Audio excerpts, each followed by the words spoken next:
folks, I've got a showbiz one for you here, but I'm not going to class it as showbiz news. It's not going to make the showbiz news cut tonight. That said, the person in question is also going to be on showbiz news a little later. Let me tell you more. I heard something today that surprised me. It really, really surprised me. And I thought it was refreshing in a funny old sort of way.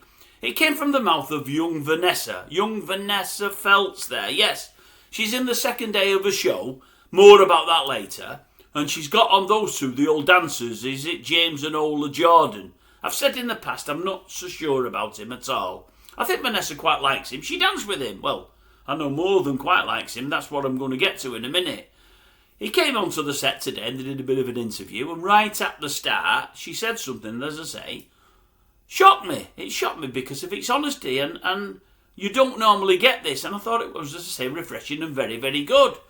She said, well, we've got James and Ola here. She said, I bet Ola's worried about what's going to be said, about the affairs and the curse of Strictly. She said, don't worry, Ola. You've nothing to worry about. Nothing went on. She said, but he did say to me, she said, on one of our early days, put the old, I don't know how to say it, the old Auntie Annie. Whip the old Auntie Annie as close to me thigh as you can do. She said, and I thought, oh, I know what he means there. She said, and we got very close, but it was part of the dance, Ola, don't worry. Ola didn't look that flustered at this stage.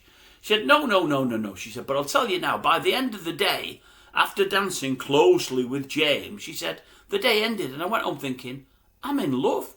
She said, and I'm not ashamed to admit it, I fell in love. I really did.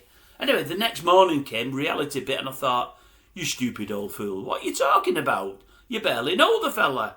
Plus, he's probably, well, I'm saying probably younger than her and whatever else. He's got a glamorous dance partner as well, who he happens to be married to. What are you thinking, you silly fool? She said, now at that time I'm in a relationship and things aren't going that well anyway. But I fell in love, and she said, and I was in and out of it to an extent over the first couple of weeks. She said, but I knew it never could be, and I knew it was only on my side and not his. She said, but that is how dancing gets you, she said. That show, they say, the curse of Strictly. She said, I can understand how so many people have affairs. She said, I really can.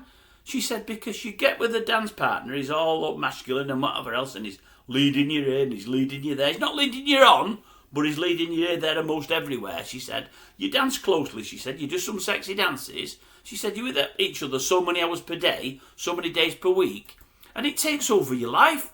She said, and I understood it. She said, honestly, my brain was in a fog. She said, I got out of it. She said, I knew it wasn't reality. I knew it wasn't real.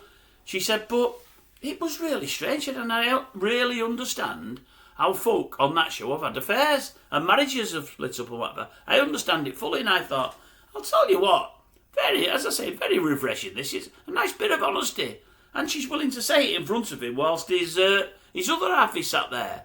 And she said, as I say, oh, nothing happened, nothing went on. And he said, I never knew you felt that way. And he said, I'm pretty flattered. He said, for all, I wasn't thinking that way of yourself. He said, it's nice to hear it. He said, and it's nice that we got on and that you enjoyed our time together. She said, I loved it, thought it was great. And I thought it was great, an interview, so I just thought it was different. It was a kind of TV you don't normally get on these talk shows. There was a time when I wasn't over keen on old VANESSA FELTZ, a while ago now. But as I've seen her more and more on This Morning and other shows, and a lot will call her, maybe they will, but that's fine. I quite like her because I find her quite refreshing. And I find her to be quite honest. And she's also very self-deprecating, just like myself, and I like that in her. I do. I think she's a good old stick. I think she's all right. I don't think she'll like me saying that, but I think she's all right, is old VANESSA. I really do. Yeah, I think you're okay, lovey. And I thought that was really good today. Really enjoyed that little tete-a-tete. That lasted 2 or 3 minutes between you and old James, although I say between you both, you do most of the talking there. You remind me a bit of me, to be honest with you. Anyway, on that one, I'll leave you.